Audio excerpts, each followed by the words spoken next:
Second year ہماری اردو کی کتاب سرمایہ اردو میں آپ کے تعارف اور تیاری کے لیے اردو کی تقریباً تمام اہم اصناف کے بارے میں نمونہ اور مثال کے لیے تحریریں موجود ہیں۔ تو جیسے ہم نے ناول، افسانہ، خاکہ، سفر نامہ یہ سب چیزیں پڑھی، آج ہم ڈرامہ، ہماری کتاب میں 2 ڈرامے ہیں، دستک اور قرطبہ کا قاضی، تو یہ 2 ہم تیار کریں گے، ان پر بات کریں گے۔ مرزا ادیب کی تحریر ہے دستک۔ اب پہلے یہ چیز ذہن نشین کر لیجئے کہ ناول، افسانہ، کوئی بھی جو کہانی ہے اس کا پلاٹ ہوتا ہے، پلاٹ، کردار، منظر نگاری، جذبات نگاری۔ تو ڈرامے میں یہ چیزیں اتنی ہی اہم ہیں جتنی کہ کسی بھی کہانی میں، کیونکہ ایک اس کا تانا بانا ہوتا ہے، اس کے بغیر ہم لکھ نہیں سکتے، نہ کوئی اس کا ماحول بنے گا۔ تو دستک میں ایک کہانی یوں ہے کہ ڈاکٹر زیدی کا کمرہ دکھایا ہے، پہلا منظر۔ ڈاکٹر زیدی بیمار ہے، اس کی دوائیاں چل رہی ہیں، اور سب سے زیادہ مسئلہ کیا ہے کہ اس کو اکثر و بیشتر بیرونی دروازے پر دستک محسوس ہوتی ہے، جیسے کوئی کھٹکھٹا رہا ہے۔ بیوی کو بھیجتا ہے لیکن باہر کوئی نہیں ہوتا۔ یہ ان کا نیا نہیں، پرانا مسئلہ ہے، اس لیے کبھی اگر بیگم زیدی نہیں باہر جانا چاہتی تو وہ زبردستی بھیجتے ہیں کہ تمہیں دیکھنا چاہیے۔ تیسرا کردار اس میں آتا ہے ڈاکٹر برہان کا، اور اس اقتباس کے آخر میں جا کے ہمیں پتہ چلتا ہے کہ یہ دستک اصلی نہیں ہے، یہ صرف ان کو سنائی دیتی ہے۔ جب ہمیں پتہ چلتا ہے کہ ماضی کا ایک قصہ، ڈاکٹر صاحب کے پاس ایک مریض رات کے وقت آیا تھا، اس کے گھر والے اسے لینے آئے تھے، لیکن وہ تھکا ہوا تھا، وہ نہیں گیا اور سو گیا۔ اگلے دن پتہ چلا کہ وہ بندہ فوت ہو گیا ہے۔ اب ڈاکٹر صاحب نے یہ بات دل میں بٹھا لی کہ یہ میری وجہ سے ہوا ہے، میری لاپرواہی سے ہوا۔ انسانی نیچر ہے کہ جب ہم تھکے ہیں، نیند طاری ہو رہی ہے دن بھر کے کام کے بعد، تو نیند سے زیادہ بندے کو کوئی بات سمجھ نہیں آ رہی ہوتی، تو اس میں ایسا بھی ہو جاتا ہے جسے ہم سمجھتے کہ ہم نے لاپرواہی کی، ایسا دانستہ نہیں کیا انہوں نے، لیکن یہ ان کی ضمیر کی خلش ان کے ساتھ ہمیشہ کے لیے ہو گئی۔ لیکن یہ کہانی کے انجام میں یہ مسئلہ اس طرح سے حل ہوتا ہے کہ جب یہ بتاتے ہیں تو پتہ لگتا ہے کہ برہان انہی کا پوتا ہے۔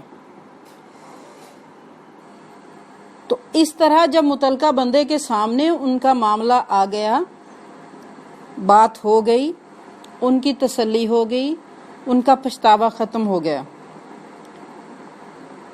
یوں اس میں دستک کا مطلب صرف ضمیر کی خلش ہے کہ ہم سے ماضی میں کوئی غلطی ہوئی ہے، جس کے یقیناً غلطیوں کے مداوع اور رجوع کا وقت نہیں ہوتا کہ ہم اس کو ٹھیک کر لیں، اس صرف ہمارے دل پر ہمیشہ کے لیے رہ جاتی ہیں۔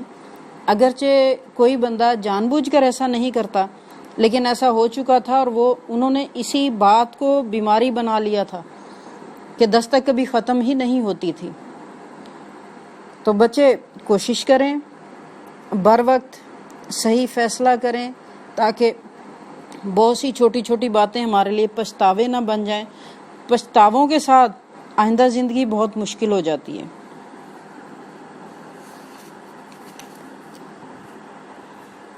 ہمارا دوسرا ڈرامہ قرطبہ کا قاضی۔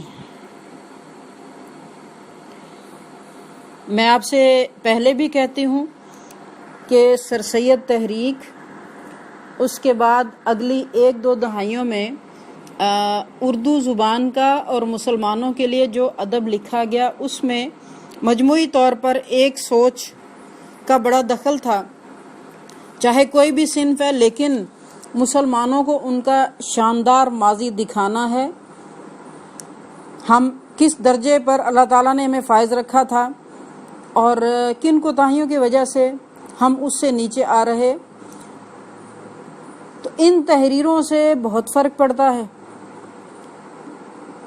تو یہ تمام، جیسے ہم نے نسیم حجازی کو پڑھا، یہ امتیاز علی تاج، یہ بھی تاریخی ناول نگار ہیں، ہمارے کسی بھی ماضی کے شاندار خوبصورت واقعے کو سامنے لا کر انہوں نے اس پر لکھا۔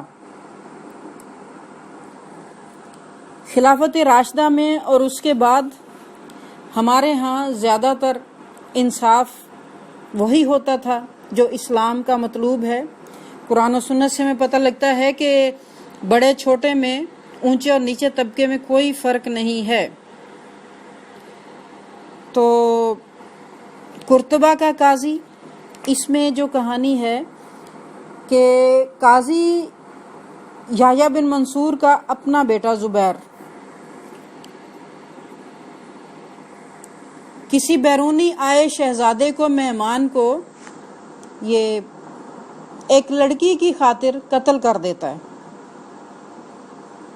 اب اس کا فیصلہ قاضی صاحب نے خود کر دیا، ظاہر ہے یہ قاتل کو سزا ملے گی، لیکن قاضی صاحب کے بیٹے کے لیے، زبیر کے لیے، عوام کے اندر اتنی ہمدردی تھی کہ افراد نے، اداروں نے، پولیس نے، ہر قسم کے لوگوں نے جب انہوں نے پوچھا سزا دینا چاہیے، انکار کر دیا کہ ہم اس سزا پر عمل درآمد نہیں ہونے دیں گے۔ اس سے پہلے تو ان لوگوں کو یقین ہی نہیں تھا کہ قاضی اپنے بیٹے کے لیے ایسا کرے گا کہ اسے سزا دے گا۔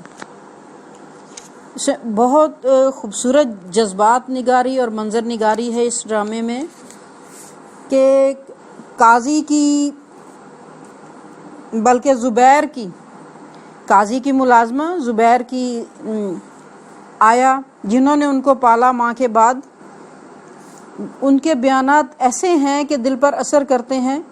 کہتے میرے سینے پر اس کے ہونٹوں اور جبڑوں کی لذت ابھی تازہ ہے۔ وہ شیر کے بچے کی طرح اس سے دودھ کھینچتا تھا، اپنے 12 بچوں کو دودھ پلایا، لیکن سب سے زیادہ حریص وہی تھا۔ پھر کیسا بے باک جوان بن گیا، جی دیکھتی تھی جی چاہتا تھا قربان ہو جاؤں اس پر۔ اس کے جسم میں خون جو اپنا تھا، پروردگار آج سولے پر اس کی لاش لٹکتی رہ جائے گی۔ تو دوسرے ملازم عبداللہ سے بات کر رہی، نشتر زبان یہ نہ ہوگا۔ تو کہتی ہے چارہ کیا رہ گیا، سارے قرطبہ میں ایک شخص نہیں جو کسی کے حکم سے اسے سولی پر چڑھا دے، چاہے اس کے باپ کا فتویٰ ہو۔ اب حلاوہ اور عبداللہ یہ بات کر رہے ہیں، چونکہ کوئی بندہ اس کو پھانسی دینے کے لیے تیار نہیں ہے، اس لیے قاضی کو اپنے حکم کو چھوڑنا پڑے گا کہ پھانسی کیسے دلائی جائے، پھانسی نہیں ہو سکے گی۔ ان لوگوں کا خیال تو یہیں تک تھا، لیکن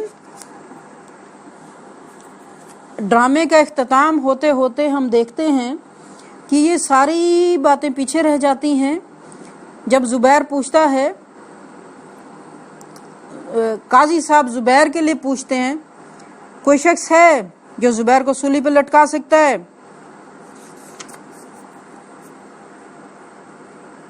قاضی کمرے میں آتا ہے اور کہتا ہے کہ موت کا ڈھنڈورا کیوں نہیں پٹ رہا؟ عبداللہ کہتا ہے مجھے علم نہیں۔ تو وہ شخص کہاں ہے جسے مجرم کو پھانسی دینا ہے؟ حضور چلا گیا، اندھیرے منہ چلا گیا، بتا کر نہیں گیا۔ حضور ایسا کوئی نہیں جو آپ کے فتوے کی تعمیل کر سکے۔ میں نہیں کر سکتا حضور، قرطبہ کے سارے مرد میں تیرے سوا۔ یہ مانی کہ تو تکمیل کے لیے آمادہ ہے؟ نہیں حضور میں نہیں کر سکتا۔ قاضی پوچھتا ہے کیا کہا تو نے؟ ناظر عدالت کے آدمی کہاں ہیں؟ نچلی منزل میں حضور، انہیں بلا لاؤ۔ میں حضور سے پوچھتی ہوں کیا ہے عورت؟ میری بوڑھی زبان سے اللہ کا عفو و رحم کئی بار بولا، لیکن ہر بار اس نے سننے والوں کے کانوں کو بہرا پایا۔ یا میری التجا سن لے یا مجھے ہمیشہ کے لیے خاموش کر دیجئے۔ میں وہ بد نصیب بول رہی ہوں جس نے مجرم کی ماں کے اٹھ جانے کے بعد اپنی اولاد کی طرح اسے کلیجے سے لگایا۔ خود آپ نے اسے مجھے دے ڈالا تھا، میں نے اسے زندگی دی، توانائی بخشی، بڑھ کر مرد بن جائے۔ میرے حضور کیا آپ ہی مجھ سے وہ زندگی چھین لیں گے جسے تب میں نے زندگی بخشی؟ آپ کا گوشت اور خون ہے، اسے زندہ نہیں رہنا تھا تو یہ سب میں نے کیوں کیا؟ فریاد سننے والا باپ ہے تو پروردگار اولاد کے لیے التجا کیوں کر رہی ہوں؟ وہ آپ کا ہے، میرا نہیں ہے۔ ایک عورت اسے جننے میں اس جہان سے گزر گئی۔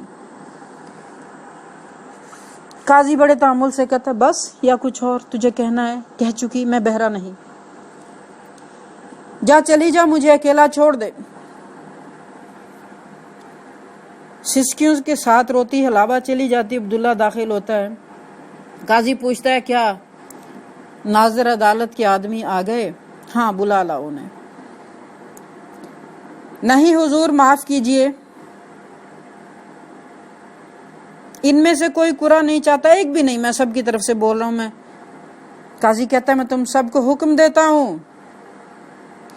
افسر نے کہا، آپ کے فرزند کو سولی پر چڑھانے سے پہلے میں خود سولی پر چڑھ جاؤں گا۔ قاضی کہتا ہے، تمہیں اس بات کا خیال نہیں کرنا چاہیے کہ مجرم میرا فرزند ہے، اس نے ایک شخص کا خون کیا اور اس کی سزا اسے سولی ملنی لازمی ہے۔ افسر کہتا ہے، جس شخص نے اسے مجرم قرار دیا، اس کے قتل کا فتویٰ لکھا، یہ کام یعنی سولی دینے کا کام بھی وہ خود ہی کر سکتا ہے، ہم تو زبیر کو قصوروار نہیں سمجھتے۔ یہ بات قاضی کے لیے بھی غیر متوقع تھی۔ وہ کرسی ہٹا کے اٹھتا ہے، آہستہ آہستہ دریچے کی طرف جاتا ہے، اس کے پٹ کھول دیتا ہے، ہجوم کی آوازوں کی بن بناہٹ سنائی دیتی ہے جو قاضی کا چہرہ دیکھتے ہی بند ہو جاتی ہے۔ بلند آواز سے پوچھتا ہے، ایک مجرم منتظر ہے، اسے سولی دی جائے، کوئی ہے سولی دینے والا؟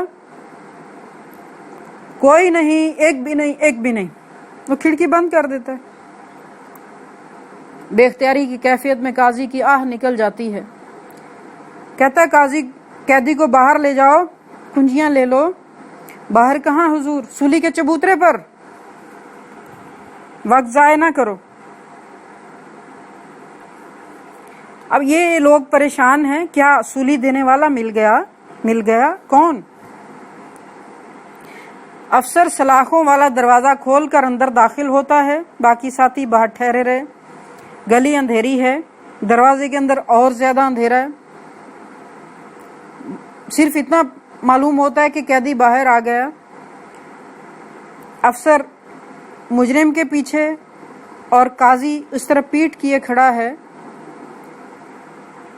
یہ لوگ گلی کے راستے اسے باہر لے جاتے ہیں، رفتہ رفتہ قدموں کی آواز بھی غائب ہو جاتی ہے۔ قاضی بت بنا کھڑا ہے، کوسے رحلت بجنا شروع ہو جاتا ہے۔ قاضی کے جسم میں حرکت ہوئی، مڑتا ہے، باہر چلا جاتا ہے۔ قیدی کو دیکھ کر ہجوم سے تعصب کی آوازیں آتی ہیں اور قاضی کے نمودار ہونے پر خوف اور دہشت کی چیخیں سنائی دیتی ہیں۔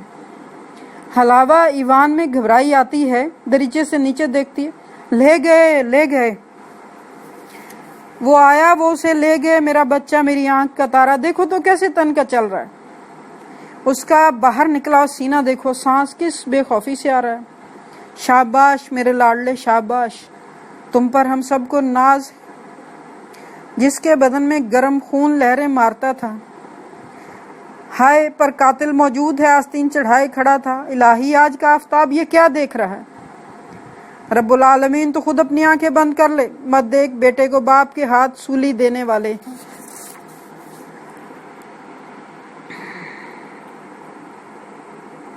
کوسے رحلت تھم جاتا ہے، ہجوم سے گریہ اور بکا کا دلدوز شور اٹھتا ہے۔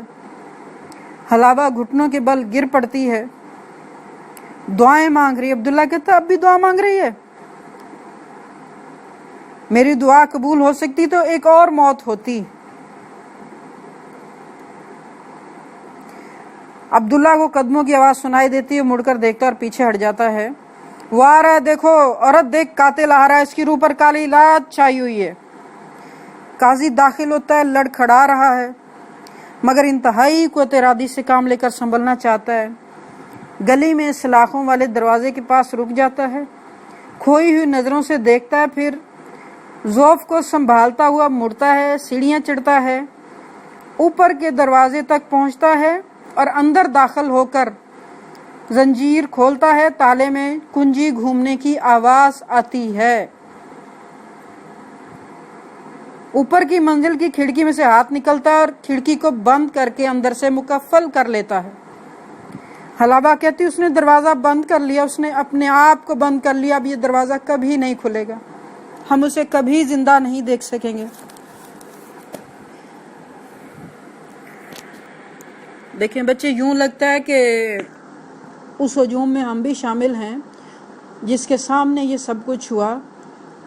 اب اس معاملے کے دوسرے پہلو پر آئیے۔ قاضی نے اپنا فرض نبھایا، بطور جج اس نے بیٹے کو بھی سزا ہوئی تو دے دی، اس کی زندگی ختم کر دی، لیکن وہ ایک باپ بھی ہے۔ بطور باپ وہ یہ چیز کبھی نہیں برداشت کر سکتا۔ ہم بچے کی ذرا سی تکلیف نہیں دیکھ سکتے، اس کی جان چلی جائے تو والدین کی زندگی کہاں باقی رہتی ہے۔ چنانچہ اس نے فرض نبھانے کے بعد اپنی جان بھی دے دی کہ وہ اس کے بعد کیسے جیے گا۔ بیٹا، یہ ابتدائے اسلام کا انصاف ہے۔ کاش اللہ ہمیں توفیق دے ہمارے ملک میں بھی ایسا ہو جائے کہ بڑے چھوٹے کی انصاف دینے میں کوئی تفریق نہ رہے، تو ہمارے سارے سسٹم بہت اچھے ہو جائیں گے۔